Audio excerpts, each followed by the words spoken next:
आइए मित्रों, अब विश्व मैत्री अभियान की अगली कड़ी हम प्रारंभ कर रहे हैं। मूर्खता माने कोई अकल नहीं होना। मूर्ख अकल नहीं। समझदारों की नासमझी भी मूर्खता है। समझदार ऐसा मानता है हम अच्छा काम कर रहे हैं, हम बहुत आगे हैं, हम बुद्धिजीवी है, वो है, लेकिन वो भी मूर्खामी कर रहे हैं। मूर्खता बहुत जीवन को नष्ट कर देने वाली मूर्खता नहीं करनी चाहिए। अच्छा, अब हम देखते हैं कि मनुष्य बुद्धिजीवी प्राणी, बुद्धि के सहारे, विवेक के सहारे वो बहुत आगे बढ़ सकता है, लेकिन भाई साहब क्या करें कि उसकी बुद्धि इतनी कलुषित हो गई है कि वो सत्य को पकड़ना नहीं चाहता। असत्य का रास्ता तो तुरंत पकड़ लेता है। पानी की तरह जो पतन का रास्ता है, जो ढलान का रास्ता है, बस उसी को पकड़ने में उसको आनंद आता है। ऊंचे उठने में उसको आनंद नहीं आता, परेशानी लगती है। ये है इसकी मूर्खता। परम पूज्य गुरुदेव ने भी एक किताब लिखी है, समझदारों की नासमझी। जानते हैं सब कुछ। जैसे दुर्योधन जानता था, जाना में अधर्मम न च में प्रवृत्ति, जाना में धर्मम न च में निवृत्ति है। जाना में धर्मम न च में प्रवृत्ति, जाना में अधर्मम न च में निवृत्ति। में अधर्म से दूर हो ही नहीं सकता। ये है मूर्खता। मूर्खता से बचकर हमारा मनुष्य जीवन श्रेष्ठ बनावा सबका कर्तव्य है। वही तो धर्म है। सभी धर्मों में एक ही बात बताई है, मैत्री, परस्पर मिलजुल कर आगे बढ़ने की बातें सभी धर्म कह रहा है। उसी को धर्म कहा है। कोई धर्म अलग अलग नहीं है। हम मानते हैं ये धर्म अलग है, वो अलग है, वो अलग है, इसकी कुछ अलग बातें हैं, उसकी अलग, ऐसा नहीं है। भेद और अभेद की बात सबको समझनी चाहिए। भेद जो इसमें देखते हैं वो कभी आगे नहीं बढ़ सकता। भेद को जब अभेद में परिवर्तित कर दोगे, जब अभेद को समझोगे, तब आपका जीवन श्रेष्ठ बनेगा। हमारा हिंदू धर्म कहता है कि सबके साथ मैत्री कीजिए, सबके साथ आत्मीयता से आप रहिए, आत्मीयता बढ़ाइए। सबके साथ द्वेष, कपट, ईर्ष्या, छल मत करिए। अच्छाइयों को जीवन में धारण करके अच्छे मार्ग पर चलना ही मनुष्य का धर्म है। मानवता ही धर्म है। हमारा हिंदू धर्म यही बात तो सिखाता है। अच्छा, इस्लाम क्या कहता है? इस्लाम भी भाई साहब वही बात करता है कि प्रत्येक मनुष्य को द्वेष और ईर्ष्या से दूर रहना चाहिए, इसको जीवन में लेना चाहिए। मिलजुल कर आगे बढ़ने के लिए मैत्री का विकास करना चाहिए। यही तो इस्लाम भी कहता है। बौद्ध और जैन धर्म की मान्यता भी वैसी है कि मनुष्य को अगर आगे बढ़ना है तो मिलजुल कर भाईचारा से, आत्मीयता से वो आगे बढ़ सकता है।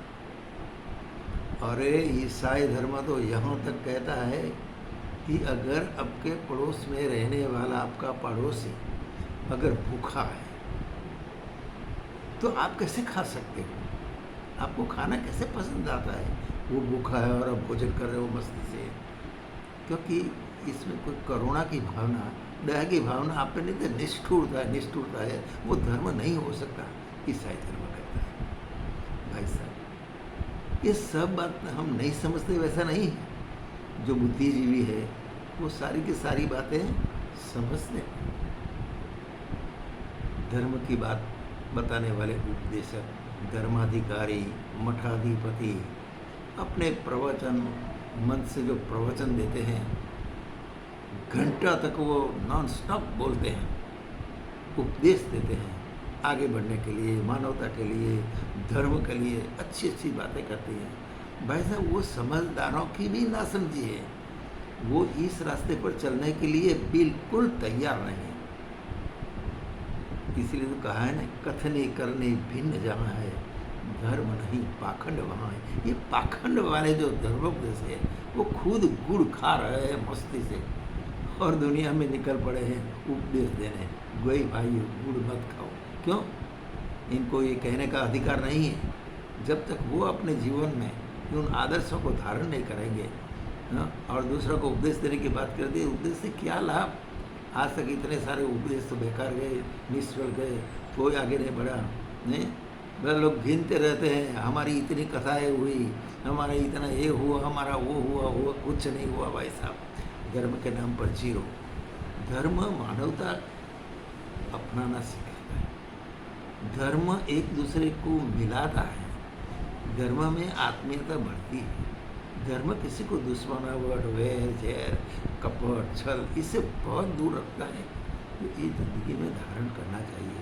अगर इसको धारण नहीं करेंगे तो फिर हम आगे नहीं बढ़ सकते। जीवन हमको मिला है मनुष्य का विवेक के साथ, लेकिन उस विवेक को तो हम भूल गए और ऐसे डर्रे का जीवन जी रहे हैं। बस जीवन जीकर हमारा मनुष्य जीवन जो इतना कीमती है, देवों को दुर्लभ जीवन जो है, उसी को हम नष्ट कर रहे हैं।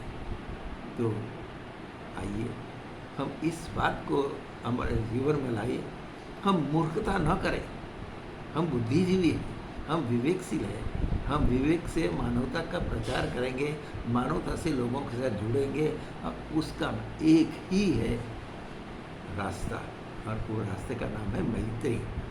भाई साहब, अगर आप मैत्री का विकास जीवन में कर लोगे, आपकी भावनाओं मैत्री वाली भावनाओं बनाओगे, तो फिर आपका कोई दुश्मन नहीं रहेगा, न आप में द्वेष रहेगा, न कपट और छल की इच्छा होगी, और आप सबके साथ जुड़कर मिलजुल कर इस देश को, इस वसुधा को आप स्वर्गभूम बना सकते हो। ये बनाने के लिए इसका मूल है मैत्री। मैत्री को कभी नहीं भूलना चाहिए।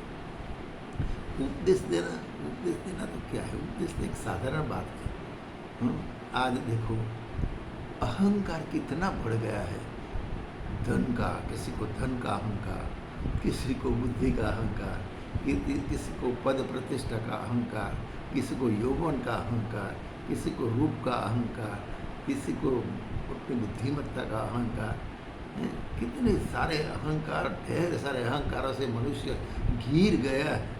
और जब तक ये अहंकार हम निकालेंगे नहीं, तो हमारा जीवन चमकेगा कैसे? हमारा जीवन श्रेष्ठ कैसे होगा? हमें अहंकार रहित होना चाहिए। हमारे जीवन में अनुपयोगी जो वैर, झेर, दुश्मन, छल, ऐसे जो दोष दुर्गुण है भाई साहब, उसको निकालना चाहिए। और उसको तब निकल जाएंगे वो कि जब हम मैत्री की भावना को अपने जीवन में स्थान देंगे। अगर मैत्री की भावना को आप जीवन में स्थान देते हैं तो आप मूर्ख नहीं कहलाओ, बहुत बुद्धिजीवी, बुद्धिमान हो। लेकिन बुद्धिमान होते हुए भी इस दोष दुर्गुणों से अगर आप जीना चाहते हो तो आप तो मूर्ख शिरोमणि कहना चाहिए। किस यादी में आप दाखिल अपना नाम जोड़ना चाहते हो, ये आपको खुद को समझना पड़ेगा। आप मूर्खों की यादी में रहना चाहते हो या बुद्धिजीवियों की यादी में, ये तो आपको सोचना है, आपको ये करना है। हाँ, आपको सोचना। तो आइए मैत्री की भावना का विकास करिए, अपने जीवन में से दोष दुर्गुणों को हटाइए और सारी विश्व वसुधा को स्वर्गीय बनाने के लिए आगे आइए। यही तो आपका मानव जीवन का लक्ष्य है। यही तो धर्म उपदेश देता है। चाहे आप किसी भी धर्म में हो, कुछ भी हो। जरा देखो, 2-4 मित्र इकट्ठे हो गए थे। एक हिंदू था, एक सिख था, एक पारसी था, एक मुस्लिम था। ऐसे ऐसे 4-5 मित्र इकट्ठे हो गए। अच्छा, कैसे पहचाने उसको? अरे पहचाने में क्या है, जो हिंदू है उसके माथे पर चोटी थी और कंधे पे जनेऊ। अरे हम तुरंत समझ गए ये हिंदू है। अच्छा, दाढ़ी बढ़ाई थी, उसको देखकर हमने सोच लिया अरे ये तो इस्लाम है, मुसलमान है। अच्छा, और जो सिख होते हैं, सिख को भी पहचान लिया पगड़ी से। पगड़ी ऐसी बांधी थी उसने, ये सिख है, समझ गया। तो ये सब पहचान वाली बात है, उसको कहते हैं भेद। अलग अलग भेद, अलग अलग वर्ण, अलग अलग मनुष्य, कोई काला, कोई गोरा, कोई पीला, ये सब मनुष्य दिखते हैं बाहर से अलग अलग। ये हिंदू, मुस्लिम, सिख अलग अलग दिखते क्या नहीं? लेकिन अब सांप को साथ में मिलाकर एक एक उंगली काटकर उसका ब्लड निकालोगे और उस ब्लड में आप देखोगे तो उसमें कोई भेद नहीं दिखेगा, बस एक रेड कलर का दिख पड़ेगा आपको। तो इसमें न इस्लाम है, न मुस्लिम है, न वो ख्रिस्ती है, पारसी है, ईसाई है, जैन है, बौद्ध है, कुछ नहीं है। इसको कहते हैं अभेद, और अभेद माने आत्मा। हम सब जानते हैं, बहुत बार हमने उपदेश भी सुना है कि भगवान का एक अंश प्रत्येक प्राणी मात्र में आत्मा के रूप में निवास कर रहा है।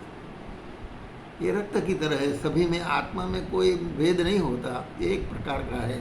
चाहे चींटी में देख लो, चाहे मनुष्य में देख लो, चाहे हाथी में देख लो, चाहे ऊँट में देख लो, सभी आत्मा एक प्रकार की है, एक ही है, अभेद। लेकिन भेद तो हमने बाहर का वर्ण जो है, कोई गोरा, कोई काला, कोई ये हिंदू है, ख्रिस्ती है, पारसी, सब ऊपर से भेद है। अगर आप समझदार हो तो उस भेद को अगर निकाल देते हो, इस भेद को दूर कर देते हो, इस भेद को निरस्त करते हो, तो भाई साहब अभेद हो जाओगे। फिर आप में मैत्री ही मैत्री रहेगी, और कोई द्वेष, कपट, छल, छद्म कुछ नहीं रहेगा। आप अच्छाइयाँ धारण करोगे और बुराइयों को निकालना आपके लिए आसान हो जाएगा। लेकिन कब? जब आपको अभेद को पहचानने में शक्ति मिल जाएगी, अभेद को पहचानने की अपनी बुद्धि काम करेगी, और भेद की जो बातें हैं उसको निरस्त कर दोगे जीवन में, तो निश्चित मानिए भाई साहब, आपकी मैत्री का विकास होगा।